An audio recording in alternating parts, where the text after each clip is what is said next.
کہ ہمارے ہاں سختی کی گئی ہے، جھوٹ بولا گیا ہے، اور خاص طور پر اہل بیت علیہ السلام سے دور اور لوگوں کو دور کرنے کے لیے یہ وتیرہ اپنایا گیا کہ لوگوں کو ڈرایا گیا۔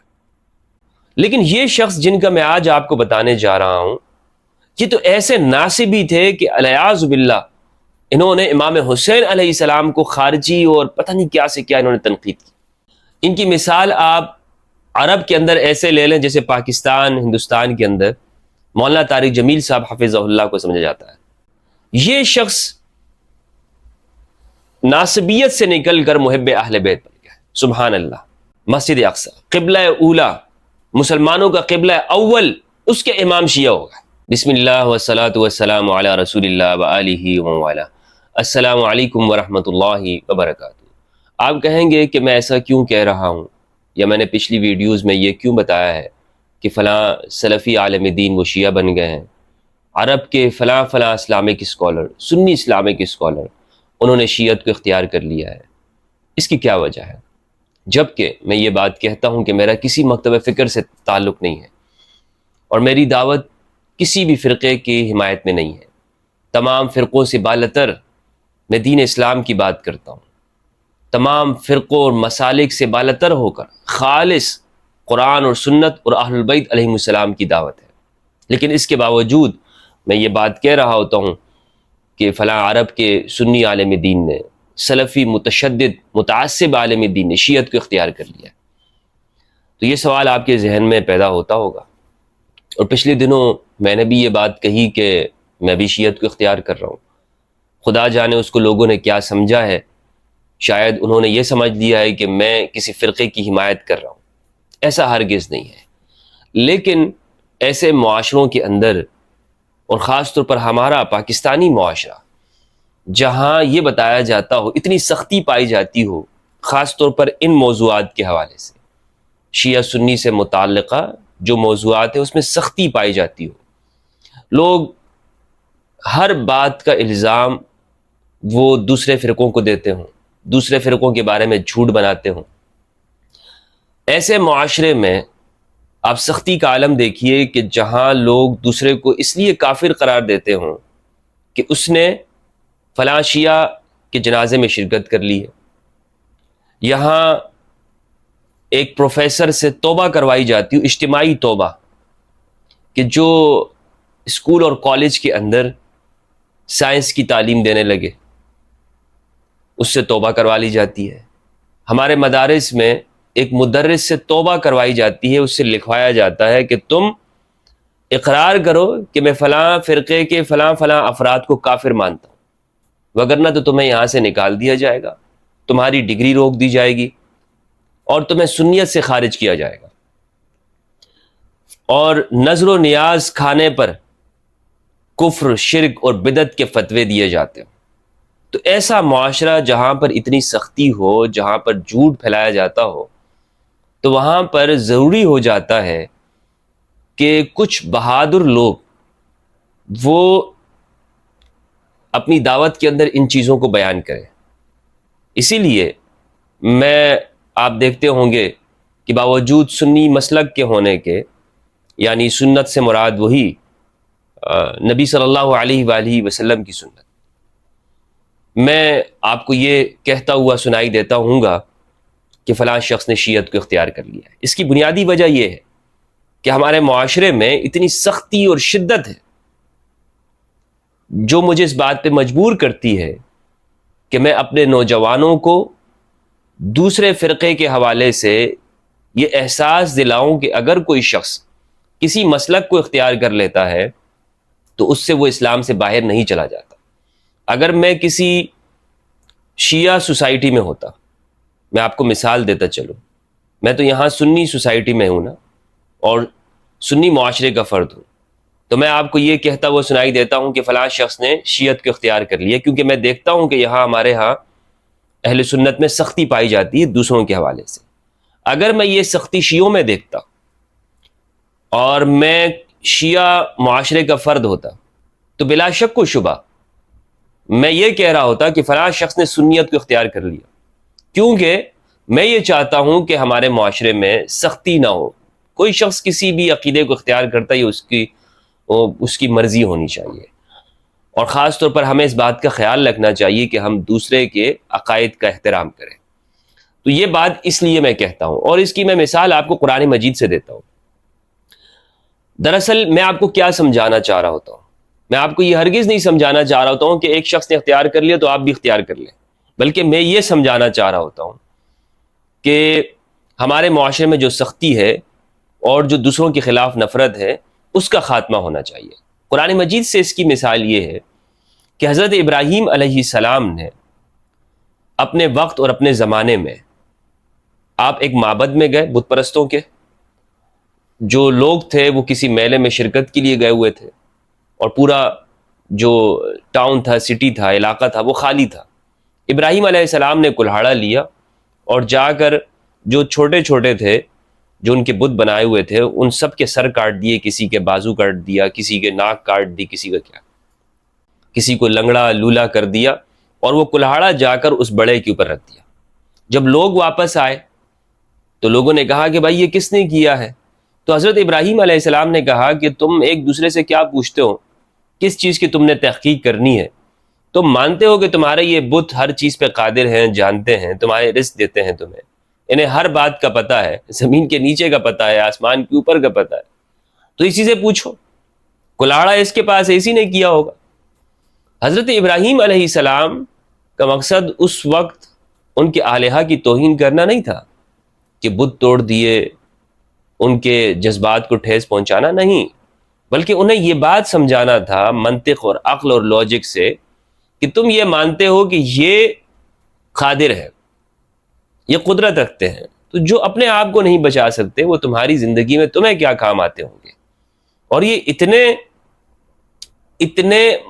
اتنے لاچار اور بے بس ہیں کہ یہ اپنے ساتھیوں کو نہیں بچا سکتے، اور اگر انہیں سب کچھ معلوم ہے تو پھر بڑے سے پوچھ لو، ادھر ادھر بھاگنے کی کیا ضرورت ہے؟ تو بالکل یوں سمجھیے گا کہ دراصل میں جو یہ آپ کو بتا رہا ہوتا ہوں نا کہ فلاں شخص شیعہ ہو گئے ہیں، فلاں شخص نے مذہب اختیار کر لیا ہے، اس کی بنیادی وجہ یہ ہے کہ ہمارے ہاں سختی کی گئی ہے، جھوٹ بولا گیا ہے، اور خاص طور پر اہل بیت علیہ السلام سے دوری اختیار کرنے کے لیے اور لوگوں کو دور کرنے کے لیے یہ وتیرہ اپنایا گیا کہ لوگوں کو ڈرایا گیا۔ اگر تم نے اہل بیت کو سمجھنے کی کوشش کی تو تم شیعہ ہو جاؤ گے، اگر تم نے اہل بیت کی مدح میں یہ الفاظ کے علیہ السلام کہا تو شیعہ ہو جاؤ گے۔ یہ روافظ کی علامت ہے، یہ روافظ کی پہچان ہے، روافظ۔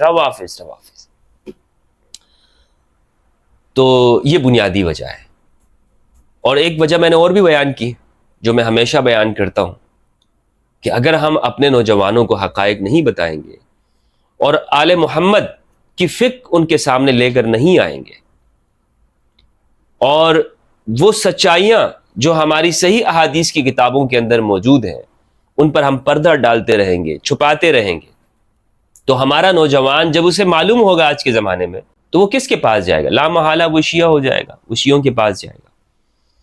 سو ہم اپنے اگر نوجوانوں کو بچانا چاہتے ہیں تو اس کا طریقہ یہ ہے کہ ہم حقائق کو ان کے سامنے رکھیں۔ آج میں جس شخصیت کا آپ کے سامنے تعارف کرانے جا رہا ہوں یہ حال ہی میں شیعہ ہوئے ہیں، اور ان کا شیعہ ہونا بڑا ایک تعجب خیز ہے، کیونکہ جو دوسرے افراد ہیں وہ تو پھر کسی درجے کے اندر یعنی یوں معلوم ہو سکتا ہے کہ کوئی صوفی ہوں یا کچھ ایسے لوگ ہوں جیسے تیجانی سماوی ہیں کہ ان کی زندگی کا ایک بڑا حصہ صوفیت میں گزرا، تو اتنی حیرت نہ ہوتی ہو۔ لیکن یہ شخص جن کا میں آج آپ کو بتانے جا رہا ہوں یہ تو ایسے ناصبی تھے کہ الیاذ باللہ انہوں نے امام حسین علیہ السلام کو خارجی اور پتہ نہیں کیا سے کیا انہوں نے تنقید کی، استغفر اللہ العظیم، الیاذ باللہ۔ لیکن اس کے باوجود اللہ سبحانہ و تعالیٰ نے ان کو ہدایت عطا کر دی، اور آج یہ محب اہل بیت ہے، بلکہ یہ آگے بڑھ گئے اور انہوں نے علی الاعلان کہا، علی الاعلان حق کو تسلیم کیا، اور پھر بعد میں جا کر یہ شیعہ ہو گئے۔ یہ شخصیت کون ہے؟ ان شخصیت کا نام ہے صلاح الدین ابن ابراہیم ابو عرفہ۔ یہ بیت المقدس کے اس علاقے میں پیدا ہوئے ہیں، فلسطین کا علاقہ ہے، اور انہوں نے اپنی تعلیم اردن میں اور یورپ میں انہوں نے تعلیم حاصل کی ہے.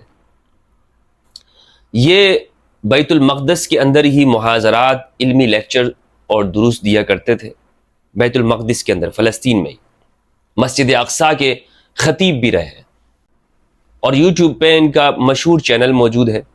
عرب کے اندر مشہور مبلغ ہیں، ایک بڑی حیثیت ان کی ہے. اور جب یہ سنی تھے تب بھی ان کا بڑا چرچا تھا. فصیح اللسان ہیں، بلیغ ہیں، گفتگو اچھی کرتے ہیں. ان کی مثال آپ عرب کے اندر ایسے لے لیں جیسے پاکستان، ہندوستان کے اندر مولانا طارق جمیل صاحب حفظہ اللہ کو سمجھا جاتا ہے. طارق جمیل صاحب کے جتنے فالوورز ہیں اور جو گفتگو وہ کرتے ہیں، مبلغ ہیں، داعی ہیں. تو اسی طرح یہ صلاح الدین ابن ابراہیم ابو عرفہ، ان کی مثال آپ سمجھ لیں. یہ شخص ناسبیت سے نکل کر محب اہل بیت بن گیا. سبحان اللہ. اسی لیے میں اپنے دوستوں سے کہتا ہوں، اپنے جو مجھے سنتے ہیں، کہ لوگوں سے نفرت نہ کریں. نفرت کرنے کی ضرورت نہیں ہے. آپ حق کی دعوت آگے پہنچائیں، انشاءاللہ عز و جل لوگ وہ اہل بیت کی طرف آئیں گے. اہل البیت علیہ السلام کی طرف لانے کا ایک طریقہ تو یہ ہے کہ آپ دوسروں پر طعن کریں، دوسروں میں کمیاں اور کوتاہیاں نکالیں، اور ایک طریقہ یہ ہے کہ آپ لوگوں کو اہل بیت کی زندگی کے بارے میں بتائیں. میں نے کئی شیعہ حضرات سے کہا ہے کہ دیکھیں، آپ ہم سنیوں سے نفرت نہ کریں. اگر آپ کو زندگی میں اہل بیت کے بارے میں بتایا گیا ہے تو آپ کا بچہ بڑے سب وہ اہل البیت سے محبت کرتے ہیں اور ان کا ذکر کرتے ہیں ہمیشہ، چونکہ آپ کی پرورش اور تربیت اس طرح ہوئی ہے. ہمارا مسئلہ یہ ہے کہ ہمیں پیدائش سے لے کر جوانی اور پوری زندگی ہمیں اپنے معاشرے میں، اپنے گھروں میں صحابہ کرام کے بارے میں بتایا جاتا ہے، اور اہل البیت کے بارے میں اس طرح نہیں بتایا جاتا جس طرح کے شیعوں کو بتایا جاتا ہے. تو اسی لیے ہمارے نوجوان کا کوئی قصور نہیں ہے. یہ ہم پہ فرض ہوتا ہے، علماء اہل سنت کے اوپر فرض ہے، آپ کے اوپر بھی فرض ہے کہ آپ لوگوں تک اہل البیت کی صحیح تعلیمات آگے پہنچائیں. اور جو خرافات ملا دی گئی ہیں، اور جو آپ ٹی وی پہ دیکھتے ہیں، اگر محرم کا لفظ آتا ہے تو لوگ چھریاں چاقو چلا رہے ہوتے ہیں. جو یہ کانسیپٹ بنا دیا گیا ہے کہ جو بھی اہل البیت سے محبت کرنے والا ہوگا وہ اپنے اندر چھریاں مارے گا. تو ان چیزوں کو آپ لوگوں تک درست طور پر پہنچائیں، انشاءاللہ پیغام جلد از جلد لوگوں تک اثر کرے گا. تو یہ جو شخص ہیں جن کی میں آج آپ کو ویڈیو سنانے جا رہا ہوں، یہ صلاح الدین، جو کہ مسجد اقصیٰ کے امام ہے. مسجد اقصیٰ قبلہ اولا، مسلمانوں کا قبلہ اول، اس کے امام شیعہ ہوگا. تو یہ شیعہ ہونا کوئی ایسا نہیں ہوتا کہ اسلام سے بندہ نکل جاتا ہے، مرتد ہوتا ہے، خارجی بن جاتا ہے. اور ایسے شخص صلاح الدین جیسے شخص لوگ ہوتے ہیں. اس لیے ہدایت کا دروازہ بند نہ کیجیے، لوگوں سے نفرت نہ کیجیے. انہوں نے یہ ویڈیو میں آپ کو بتاتا ہوں، یہ دیکھیں، آپ کو حیرت ہوگی. فهذا اليوم يوم من أيام الله، ويوم من أيام محمد وآل محمد، صلى الله على محمد وآل محمد. هذا العاشر من شهر الله المحرم من العام 45 بعد 100 بعد 1000 بعد بعثة خاتم النبيين محمد صلى الله على محمد وآل محمد. وهذا اليوم الذي يعرفه من المسلمين، وهذا اليوم الذي كان فيه ما كان. سبحان الله رب العالمين، جعل الله في ميراث النبي محمد صلى الله على محمد وآل محمد خيرا ونورا وتماما، وجعل في ميراثه بقية وعاقبا مباركا من محمد ومن آل محمد صلى الله على محمد وآل محمد. وعباد الله المؤمنين الذين آمنوا بالله ورسوله، وصية نبي الله لكم صلى الله على الحسين صلى الله على الحسن وعلى علي وعلى فاطمة وعلى فاطمة. ایک اور ویڈیو میں آپ کو ان کی بتاتا ہوں. اور میں نے جیسے آپ کو کہا کہ یہ شخص ایسے ہیں کہ جنہوں نے امام حسین علیہ السلام کے اوپر تنقید کی.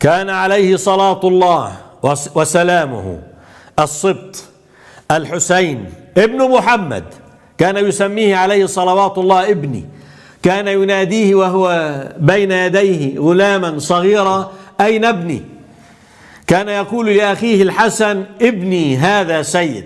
فإذا سمعتموني من الساعة أتكلم عن أبناء فاطمة أنهما أبناء محمد فهما أبناء محمد، وإذا سمعتموني أتكلم عن مقتل أبناء محمد فاعلموا أنني قعدت لأتكلم كيف قتل الناس كثير من المسلمين أبناء محمد، على محمد وعلى أبنائه صلاة الله. كم كان سنه؟ كما قلت لكم بين المسلمين، كثير من المسلمين وأهل بيت نبي الله حاجب ما حاجب من الشيطان